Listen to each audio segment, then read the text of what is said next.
Nagising si Christina sa lamig ng sementong tinulugan niya, habang mahigpit na yakap ang kanyang sanggol. Ang araw na iyon ay magiging isa sa pinakamasakit sa kanyang buhay. Dahil ilang oras lang ang lumipas, sa gitna ng matinding ulan, habang ang mga luha ni Miguel ay sumasabay sa patak ng ulan, ay marahas siyang kinalagkad mula sa harap ng isang marangyang hotel ng mga security guard. Wala siyang kalaban-laban, basang-basa, at puno ng pagkawalang asa. Ngunit sa sandaling naramdaman niyang wala na siyang matatakbuhan, may isang nakakagulat na pangyayari ang naganap. Isang lalaking nakasuot ng makintab na uniforme, ang manager ng hotel, ang tumakbo papalapit sa kanya, hindi para palayasin siya, kundi dala ang isang susi. Isang susi na hindi lang magbubukas ng pinto, kundi ng isang bagong pag-asa. Si Christina, 19 na taong gulang pa lamang, ay isang ina na kinailangang tumanda ng mabilis sa piling ng kanyang sanggol, si Miguel. Ang kanyang probinsya sa malayong dako ng Northern Mindanao ay naging saksi sa kanyang pagmamahal sa kanyang kabiyak, si Mang Tonyo, isang mangingisda na nawala sa laot dahil sa isang biglaang bagyo. Ang trahedya ay nag-iwan ng hindi lamang malaking butas sa kanyang puso, kundi pati na rin ang malaking utang na naiwan ni Tonyo sa pamilyang pinaglilingkuran nito. Habang ang bawat alaala ni Tonyo ay nagbibigay ng tamis at pait, ang presensya ni Miguel ang nagpapanatili kay Christina sa kanyang katinuan, ang nagbibigay sa kanya ng dahilan para ipagpatuloy ang laban. Nagpasya siyang lisanin ang probinsya, ang lugar kung saan ang hangin ay malinis, ang dagat ay tahimik, at ang mga tao ay nagtutulungan sa hirap at ginhawa. Sa isip niya, ang Maynila ang syudad ng mga pangarap. Ang syudad kung saan ang bawat sulok ay nangangako ng oportunidad. Ngunit ang kanyang pagdating sa Maynila ay isang matinding pagbaba sa lupa. Ang syudad ay hindi ang kanlungan na inakala niya. Ito ay isang dambuhalang halimaw na puno ng ingay, usok, at nagmamadaling mga taong walang pakialam sa isa't isa. Ang init ay kumakagat sa kanyang balat, at ang bawat busina ng sasakyan ay tila sumisigaw ng kanyang kalungkutan. Ang maliit na kwarto na inuupahan niya sa isang eskinita sa Tondo ay kasya lamang sa kanilang dalawa ni Miguel at sa kanyang lumang maleta. Walang sapat na bentilasyon at ang amoy ng basura ay palaging umaaligid. Ang kanyang kaunting ipon ay unti-unting nauubos sa bawat araw. Ang bawat singko ay mahalaga. Ang bawat interview sa trabaho, mula sa pagiging tagalinis hanggang sa tindera sa sari-sari store, ay nauwi sa pagtanggi. Masyado ka pang bata. Kulang ka sa karanasan. Wala kang matinong tirahan. Ang mga salitang ito ay tila paulit-ulit na martilyo na tumatama sa kanyang pag-asa. Sa gabi, pagkatapos kumain ng kaunting kanin at kung anumang gulay na nabili niya sa palengke, hinahaplos niya ang ulo ni Miguel. Ang bawat pagtawa ng kanyang sanggol, kahit na sa gitna ng kanilang kahirapan, ay nagsisilbing oyai sa kanyang puso, pampawi ng takot at pag-aalinlangan. Si Miguel ang kanyang liwanag, ang kanyang dahilan para lumaban. Ngunit ang bawat umaga ay nagdadala ng panibagong hamon, ang panibagong paghahanap ng trabaho. Ang kanyang pag-asa ay parang isang kandilang unti-unting nauubos ang sindi, ngunit pinipilit niyang patuloy na magliyab para sa kanyang anak. Madalas silang napaupo sa bangko sa mga parke, pinapakain si Miguel ng kanyang sinangag na kanin at kaunting tuyo, habang pinagmamasdan ang nagmamadaling buhay sa syudad. Ang ingay ng mga sasakyan at ang tawanan ng mga tao ay nagsisilbing paalala ng kanyang kalungkutan at pag-iisa. Ang uhaw niya sa koneksyon ay napakalalim, ngunit ang takot na hindi siya tanggapin ay mas malalim pa. Isang mainit na umaga, habang naglalakad si Christina sa ilalim ng matinding sikat ng araw, nagpasya siyang subukan ang kanyang swerte sa isang lugar na dati ay pinapangarap lamang niya. Ang Emerald Grand Hotel. Ang dambuhalang gusali ay nakatayo ng maringal sa gitna ng syudad, kumikinang ang mga bintana, at ang malaking pinto ay tila nag-aanyaya, ngunit nang aapi rin. Pinagmasdan niya ang mga taong lumalabas at pumapasok, mayayaman, elegante, at mukhang walang problema sa buhay. Hindi niya alam kung saan siya dapat magsimula, o kung paano lumapit sa mga taong mukhang nabibilang sa ibang mundo. Masyado siyang hamak para sa lugar na iyon. Ang kanyang lumang damit at basag na tsinelas ay sumisigaw ng kanyang kalagayan. Naramdaman niya ang matinding hiya, ang pakiramdam na hindi siya nararapat sa lugar na iyon. Ngunit ang gutom sa kanyang tiyan at ang umiiyak na tiyan ni Miguel ay mas malakas kaysa sa kanyang hiya. Naglakas loob siyang umupo sa isang bangko sa labas ng hotel, hindi kalayuan sa malaking fountain nito, kung saan ang tunog ng tubig ay tila humuhuni ng isang malungkot na awit. Tahimik niyang pinakain si Miguel na tila sanay na sa ingay ng kapaligiran. Ang bawat pagsubo ni Miguel ay parang isang panalangin para sa kanya. Habang abala siya sa pagpapatahan sa sanggol, hindi niya napansin na may isang pares ng mga mata ang nakatitig sa kanya mula sa loob ng hotel, si Mr. Eduardo Doig Reyes, ang general manager. Si Mr. Reyes ay isang lalaking nasa edad 40, matangkad at may tindig ng isang sundalo. Kilala siya bilang isang striktong manager, halos walang ngiti at palaging abala sa pagpapatakbo ng kanyang kaharian. Ngunit sa mga sandaling iyon, hindi trabaho ang kanyang iniisip. Nakita niya ang pagod sa mga mata ni Christina, ang paraan ng pagyakap nito sa kanyang anak, at ang quiet dignity sa kabila ng kahirapan. May isang bagay na tila gumising sa kanyang puso, isang malalim na damdaming matagal nang nakalimutan, isang alaala ng kanyang sariling ina na dumanas din ng matinding hirap. Makalipas ang ilang sandali, lumapit ang isang security guard, si Kuya Ben, na may maingat at tila nag-aalang ang boses. "Pasensya na po, ma'am, bawal po ang tumambay dito," sabi niya, tila nahihiya sa sarili niyang sinasabi. Dahil po sa security policy ng hotel. Nagulat si Christina, napakapit ng mahigpit kay Miguel. Ang kanyang puso ay kumalabog sa takot. "Ah! Kuya, pasensya na po," mahina niyang sagot, halos pabulong. "Nagbabaka sakali lang po ako kung may trabaho po dito. Kahit ano po, malinis po akong magtrabaho." Tiningnan ni Kuya Ben ang bata, ang kanyang mga mata ay nagpapakita ng awa. Marami na siyang nakita tulad ni Christina, at alam niya ang kanilang mga kwento. "Pasensya na po talaga, ma'am. Kailangan po ninyong umalis," pilit niyang sabi, tumingin sa kabilang direksyon upang hindi makita ang kanyang ekspresyon. Nagpakawala ng buntong hininga si Christina. Walang pag-asa. Ang kanyang tiyan ay kumakalam sa gutom at pakiramdam niya ay sasabog ang kanyang ulo sa sakit. Huminga siya ng malalim at dahan-dahang tumayo. Habang papalayo, pinilit niyang idiskreto ang pagpapakain kay Miguel na nagsimula ng umiyak dahil sa gutom. Ginawa niya ang lahat para matakpan ang sarili gamit ang manipis na shawl, ngunit mahirap itago ang pagpapakain sa publiko, lalo na't siya ay nasa labas ng isang mamahaling hotel. Ang kanyang mga balikat ay nakayuko, ang bigat ng mundo ay tila nakapatong sa kanya. Mula sa kanyang opisina sa itaas, tahimik na pinagmamasdan ni Mr. Reyes ang lahat. Isang hindi inaasahang pag-antig ang naramdaman niya.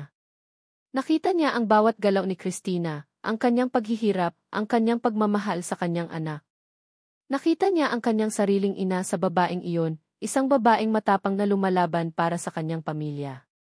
Tinawag niya ang isang bellhop, si Lito, isang batang masipag na nagtatrabaho para makapag-aral. "Lito," utos niya, kalmado ngunit may pahiwatig ng pagmamadali sa kanyang boses, "pakidala ito sa baba. Para sa isang bisita na biglang nag-cancel. Siguraduhin mong ibigay mo sa babaeng may dalang sanggol, ang nakaupo sa bangko kanina, na umalis na ngayon. Hanapin mo siya." Ibinigay niya ang isang baso ng maligamgam na tubig at isang mainit na pandesal na nakabalot sa malinis na napkin. "Pero, sir, umalis na po ata yung babae," sabi ni Lito, nagtataka. "Hanapin mo," matigas na sabi ni Mr. Reyes. "Mahalaga yan. Hindi ko na gustong bumalik ulit ang aking alaala ng aking ina na dumanas din ng gutom at uhaw." Nagmamadaling bumaba si Lito, dala ang baso ng tubig at pandesal, at hinabol si Christina, na malayo na ang nalakad. "Ma'am, sandali po." Hinihingal na inabot niya ang baso ng tubig at pandesal. "Para po ito sa inyo, galing po sa hotel. May naiwan lang po." Nagulat si Christina. Muli, ang kanyang mga mata ay nanlaki. "Salamat po," halos hindi niya mailabas ang salita, ang kanyang boses ay nanginginig sa pagod at sorpresa. Isang simpleng baso ng tubig at pandesal, ngunit sa kanyang kalagayan, ito ay parang isang kapiraso ng ginto. Habang kinakain niya ang pandesal at iniinom ang tubig, naramdaman niya ang init nito na kumalat hindi lang sa kanyang tiyan, kundi pati na rin sa kanyang puso. Ang pagod ay tila unti-unting napawi. May isang tao na nagbigay ng kahit kaunting tulong, kahit hindi niya kilala. Ang maliit na kilos na ito ay nagbigay sa kanya ng isang munting kislap ng pag-asa na hindi niya inasahan. Sa mga sumunod na araw, bumalik si Christina sa paligid ng Emerald Grand. Hindi siya lumapit sa loob, ngunit madalas siyang umupo sa parehong bangko, nagbabaka sakali. Sa kanyang isip, walang dahilan, ngunit may kakaibang pag-asa na humihila sa kanya pabalik sa lugar na iyon. Umaasa siya na baka may makita siya ulit na bakante. Palihim siyang inoobserbahan ni A. Reyes mula sa kanyang opisina sa ikalimang palapag o habang naglalakad siya sa lobby. Nakita niya ang pagtitiyaga ni Christina, ang kanyang determinasyon sa kabila ng pagod at hirap. Nakita niya ang kanyang pagmamahal sa kanyang anak, kung paano niya ito alagaan at pakainin, kahit nasa ilalim ng init ng araw. Ang bawat sandali na inoobserbahan niya si Christina ay nagpapaalala sa kanya ng kanyang sariling ina, si Aling Elena, na ulila rin sa asawa noong bata pa siya, at kung paano ito lumaban para sa kanilang pamilya. Hindi niya nakalimutan ang gutom at hirap na dinanas ng kanyang ina. Hindi nagtagal, muling nagpadala si Mr. Reyes ng maliliit na regalo, isang mainit na tasa ng kape mula sa staff canteen na ipinadala sa pamamagitan ng isang janitor na si Mang Ben, isang piraso ng prutas na ilabist. Mula sa kusina na ibinigay sa kanya ni Nena, ang kuok, palaging galing sa ibang tao, upang hindi ito magmukhang kawanggawa o direktang pagtulong na maaaring ikahiya ni Christina. Ang mga ito ay palaging sinasabi na aksidente o hindi sinasadyang labis. Naging sanay si Christina sa mga aksidente na ito. Hindi siya nagtatanong. Isang tahimik na ngiti at isang salamat po na lamang ang kanyang naibibigay. Ramdam niya na may isang tao na nagmamalasakit na nakakakita sa kanya at sa kanyang pakikibaka. Ang pakiramdam na nakikita ka at hindi lang isang anino sa syudad ay nagbibigay ng kakaibang ginhawa. Unti-unti, bumubukas ang kanyang puso sa mga hindi inaasahang kabaitan na ito. Ang pagtitiwala niya sa ibang tao ay unti-unting nabubuo, kahit na hindi niya alam kung sino ang nasa likod ng mga gawaing ito. Isang hapon, habang si Christina ay nakaupo sa bangko, nagbabasa ng isang lumang pahayagan na mailistahan ng mga bakanting trabaho, biglang bumuhos ang malakas na ulan. Walang dalang payong si Christina, at ang manipis niyang panangga ay hindi sapat upang protektahan sila ni Miguel mula sa pagkabasa. Nagmamadali siyang sumilong sa ilalim ng malaking bubong ng hotel, sa gilid ng pasukan, upang hintayin na tumila ang ulan. Ang malakas na hangin ay humahampas sa kanila, at ang lamig ay kumakagat sa balat ni Miguel, na nagsimula ng umiyak at manginig. Niyakap ni Christina si Miguel ng mahigpit, pilit siyang pinapainit gamit ang kanyang sariling katawan. Subalit, sa isang mabilis na sandali, lumabas ang isang bagong grupo ng security guards. Hindi sila ang dating niyang nakikita, si Kuya Ben, na tila may pag-unawa. Ang mga ito ay mas istrikto ang kanilang mga mukha, tila mga robot na walang damdamin. Ma'am, pasensya na po, pero bawal po ang tumambay dito. Hindi po ito shelter, matigas na sabi ng isa, ang kanyang boses ay tila yelo. Pakiusap po, ma'am, umalis na po kayo. Kailangan po ninyong lumayo sa entrance. Utos po ito ng head security. Pero kuya, umuulan po, wala po kaming masilungan, pakiusap ni Christina, nanginginig ang boses, ang kanyang mga mata ay nagmamakaawa. Ang anak ko po, nilalamig. Ngunit walang awa ang mga guard. Utos lang po, ma'am. Kailangan po ninyong umalis, sagot ng isa pa, walang emosyon, at hinawakan ang kanyang braso upang igiya siya palayo. Ma'am, kailangan na po ninyong lumabas. Ang marahas na paghawak ay nagdulot ng sakit sa braso ni Christina, at mas lalong lumakas ang iyak ni Miguel. Pakiramdam niya ay parang isang kriminal, hinahatulan at pinalalayas. Ang kanyang puso ay kumalabog sa takot at kahihiyan. Hindi niya maintindihan kung bakit sila ganito. Wala nang nagawa si Christina kundi tumayo at lumakad. Ang bawat hakbang ay mabigat, tila ba ang kanyang mga paa ay nakadikit sa lupa. Ang kanyang mga gamit na dala-dala niya sa kanyang lumang bag ay nahulog. Ang kanyang gatas, ang kanyang lumang unan ni Miguel, ang kanyang lumang kumot, ay kumalat sa basang semento. Nag-alala siya na baka masira ang mga ito. Yumuko siya para pulutin ang mga gamit, habang ang luha ay nagsimula ng dumaloy sa kanyang pisngi, halos sa patak ng ulan. Pakiramdam niya ay wala na siyang matatakbuhan, wala nang pupuntahan. Ganito ba talaga kahirap sa Maynila? Ganito ba talaga kalupit ang buhay? Ngunit sa sandaling naramdaman niya ang ganap na kawalang pag-asa, isang nakakagulat na pangyayari ang naganap. Isang boses ang umalingaw mula sa likuran. Ano ang ginagawa ninyo? Bitawan ninyo siya. Mabilis na tumakbo si Mr. Reyes papalabas ng hotel, ang kanyang mukha ay puno ng galit at pagkabigla. Nakita niya ang buong eksena mula sa kanyang opisina, ang marahas na pagtrato ng kanyang mga tauhan sa isang inosenteng ina at sanggol. Ang kanyang galit ay nag-alab sa kanyang kalooban dahil sa hindi makatarungang pagtrato sa isang taong nangangailangan ng tulong. Walang utos na dapat maging walang puso, sigaw niya sa mga security guards. Wala kayong karapatang saktan ang isang inosenteng ina at sanggol. Napaatras ang mga guard, nagulat sa matinding galit ng kanilang manager. Lumapit si Mr. Reyes kay Christina, na nakaupo na sa gilid ng kalsada, basang-basa, pinipilit pakalmahin ang umiiyak na si Miguel. Ang kanyang mga balikat ay nanginginig sa lamig at pagod, at ang kanyang mukha ay puno ng putik at luha. Napansin niya ang pagkalat ng kanyang iilang gamit sa tabi niya, ang kanyang lumang unan, ang maliit na bag ng gatas, at ang kanyang paboritong lumang kumot ni Miguel. Lumuhod si Mr. Reyes sa harap niya, hindi iniinda ang basa at dumi ng kalsada. Ang kanyang puting uniforme ay nabasa, ngunit hindi niya ito inintindi. Nagulat si Christina, napansin ang uniforme nitong pang-hotel manager. Maama ko po si Doy Reyes, ang general manager ng Emerald Grand, sabi niya, kalmado ngunit may pahiwatig ng pag-aalala sa kanyang boses. Ang kanyang mga mata ay puno ng pagmamalasakit. Lubos po akong humihingi ng tawad sa inasal ng aking mga tauhan. Hindi po dapat nangyari ito sa inyo. Hindi po ito ang patakaran ng hotel na ito. Nagtaas ng tingin si Christina, ang kanyang mga mata ay puno ng luha, hindi makapaniwala sa nakikita at naririnig niya. Ang manager ng hotel, nakaluhod sa harapan niya, humihingi ng tawad. Salamat po. Sir, utal niya, ang kanyang tinig ay halos hindi marinig sa lamig. Ngunit, ayos lang po, sanay na po ako. Ang mga salitang iyon ay tila sumaksak sa puso ni Mr. Reyes. Umiling siya. Hindi po dapat kayo masanay sa ganito. Hindi po tama. Iniabot niya ang kanyang kamay, hawak ang isang makintab na susi ng kwarto, na tila isang simbolo ng pag-asa. Ma'am, matagal ko na po kayong napapansin. Ang inyong sipag, ang inyong pagmamahal sa inyong anak, kahanga-hanga po kayo. Nakikita ko po sa inyo ang aking sariling ina. Nagpatuloy siya, ang kanyang tinig ay lumambot, ang mga pangyayari kanina ay hindi katanggap-tanggap. Pinuntahan ko na po ang aking security. Sinabi ko na sa kanila ang kanilang pagkakamali at pananagutan nila ang kanilang ginawa. Subalit, hindi iyon sapat. Gusto ko pong makatulong ng higit pa.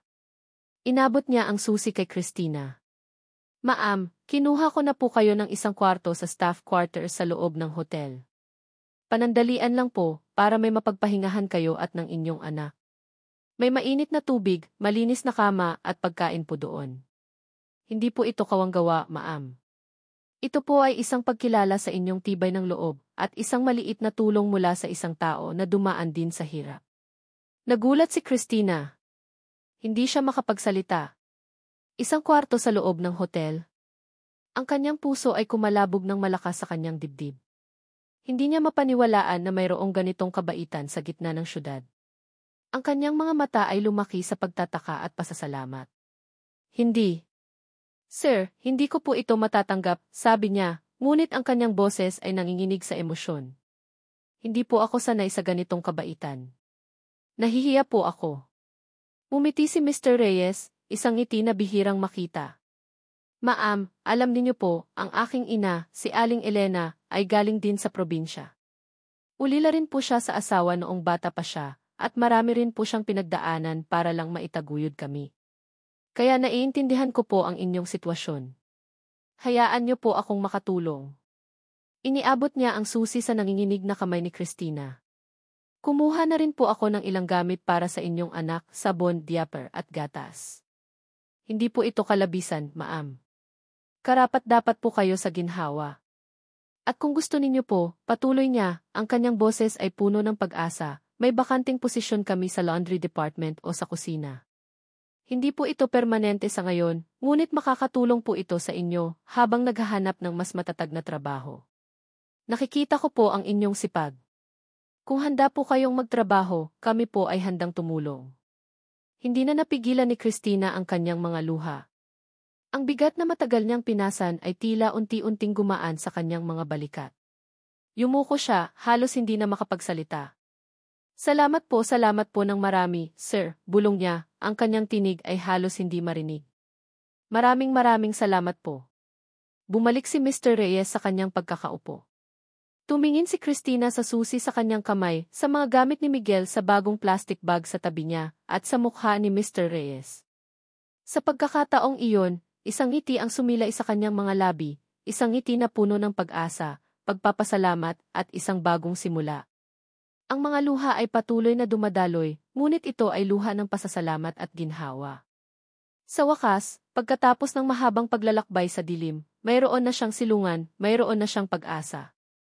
Mula sa araw na iyon, nagbago ang ikot ng buhay ni Christina. Hindi na siya umuuwi sa kanyang maliit na kwarto sa Tondo. Ang staff quarters ng Emerald Grand Hotel ay naging pansamantalang kanlungan nila ni Miguel. Malinis, may air conditioning at ligtas.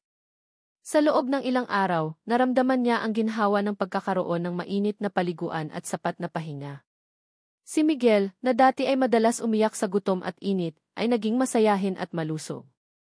Araw-araw, masigasig si Christina sa kanyang trabaho sa laundry department. Pinapakita niya ang kanyang sipag at dedikasyon. Ang bawat damit ay malinis at maayos ang pagkakayupi. Hindi niya binibigyan ng dahilan ang kanyang sarili para maging tamad. Sa katunayan, siya ang isa sa mga pinakamaagang dumating at pinakahuling umuwi.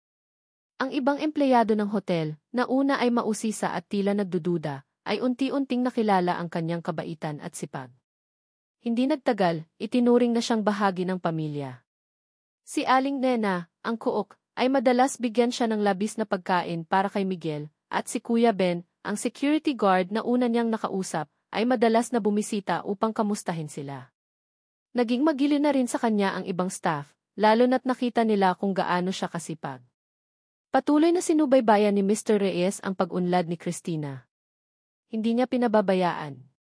Palagi niyang sinisigurado na may sapat siyang pagkain at iba pang pangangailangan. Hindi niya ipinaramdam kay Christina na siya ay isang kawanggawa. Sa halip, tinulungan niya si Christina na makahanap ng mga lokal na ahensya na makakatulong sa kanya sa paghahanap ng mas permanenteng trabaho at abot-kayang tirahan.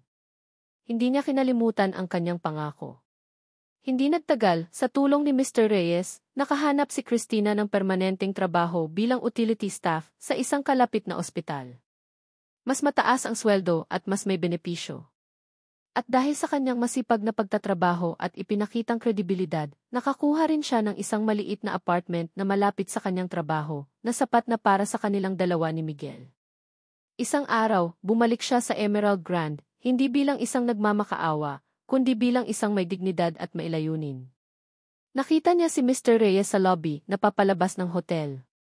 Lumapit siya, ang kanyang ngiti ay maliwanag at puno ng pasasalamat. Sir Doy, sabi niya, ang kanyang boses ay puno ng emosyon. Salamat po sa lahat. Hindi ko po alam kung paano po ako magpapasalamat sa inyo. Kayo po ang nagbigay sa akin ng ikalawang pagkakataon. Ngumiti si Mr. Reyes. Ang tanging ginawa ko lamang po ay buksan ang pintuan, Ma'am Christina. Ang inyong sipag at determinasyon ang naghatid sa inyo sa kung nasaan kayo ngayon. Ang kwento ninyo po ang nagpaalala sa akin sa aking ina. Ipinagmamalaki ko po kayo. Ang kwento ni Christina at Mr. Reyes ay patunay na kahit sa pinakamalaking syudad, sa pinakamaraming gusali, sa pinakamadilim na sulok ng buhay, ang kabutihang loob at pakikipagkapwa-tao ay nananatili. Ang isang maliit na kabaitan, na may kasamang pag-unawa at malasakit, ay maaaring maging susi sa isang bagong simula at magbigay ng pag-asa sa mga taong higit na nangangailangan nito. Ang pagmamasid, ang pag-unawa sa pinagdaanan ng iba, ang pagpili na kumilos sa kabila ng pagiging abala, lahat ng ito ay nagbunga ng isang himala para kay Christina. Ito ay kwento ng kapwa Pilipino, ng pagtutulungan at ng pagbibigay ng isang pangalawang pagkakataon. At minsan, ang mga pinakadakilang himala ay hindi nagmumula sa mga langit, kundi sa mga puso ng kapwa nating Pilipino na handang magpakita ng malasakit at pag-ibig sa kapwa. Ang simpleng susi ay hindi lang nagbukas ng pinto sa isang kwarto, kundi nagbukas din ng pintuan sa isang bagong buhay, puno ng pag-asa at dignidad.